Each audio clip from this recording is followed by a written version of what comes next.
Hello lovely people, ఎలా ఉన్నారు అందరూ? నేను మీ విజి.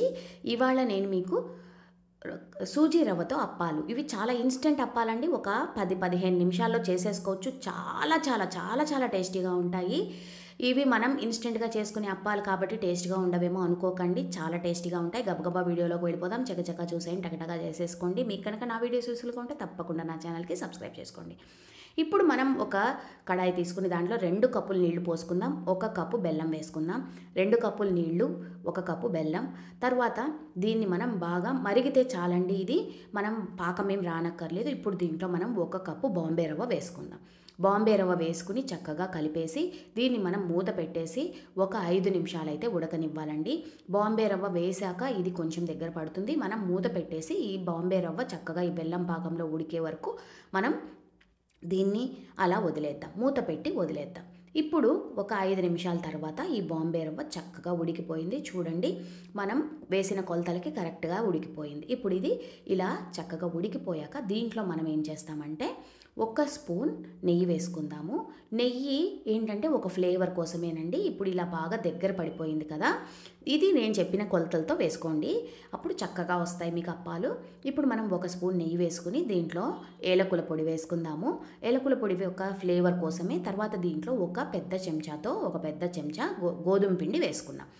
చిన్న చెంచా అయితే 2 చెంచాలు వేసుకోండి, పెద్ద చెంచా అయితే 1 చెంచా వేసుకోండి. గోధుమ పిండి ఏంటంటే మనకి ఇవి అప్పాలు చక్కగా పొంగడానికి గోధుమ పిండి మనకి యూజ్ అవుతుంది. గోధుమ పిండి వేసినందువల్ల మనకి విరగకుండా కూడా అప్పాలు చక్కగా వస్తాయన్నమాట. ఇప్పుడు దీంట్లో ఏలకుల పొడి వేసుకుని చక్కగా కలిపేసి ఇది మనం చల్లారనివ్వాలి. బాగా ఒక 10-15 నిమిషాలు అలా వదిలేయండి.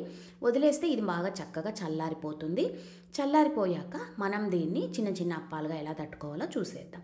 ఇప్పుడు చూడండి, ఇది బాగా దగ్గర పడిపోయింది, చల్లారిపోయింది.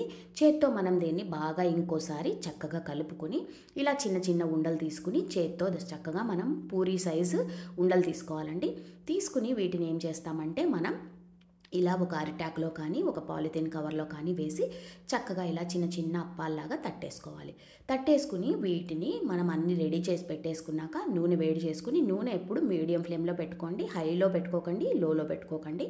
మీడియం ఫ్లేమ్లో పెట్టుకుని అప్పాలన్నీ దీంట్లో వేసేసి వేయించేసుకోవడమే. చూడండి, ఈ అప్పాలు మనం వేయగానే చక్కగా పొంగుతాయి, మనం పూరీలు పొంగినట్టు చక్కగా పొంగుతాయి. ఇవి మనం ఒకదానికి ఒకటి అంటుకోవు, చక్కగా నీట్గా వస్తాయి. చూడండి, ఇలా పొంగుతాయి అన్నమాట. సో అన్నిటినీ మనం ఇలా 2 వైపులా దోరగా మంచి రంగు వచ్చే వరకు అలా వేయించేసుకుని తీసేసుకొని ఎంజాయ్ చేయడమే. కమ్మటి సూజీ అప్పాలు రెడీ అయిపోయాయి. చాలా చాలా టేస్టీగా ఉంటాయి. తప్పకుండా ట్రై చేయండి. ఎలా వచ్చాయి నాకైతే కమెంట్స్ పెట్టండి. ఉంటానండి, మీ విజీ.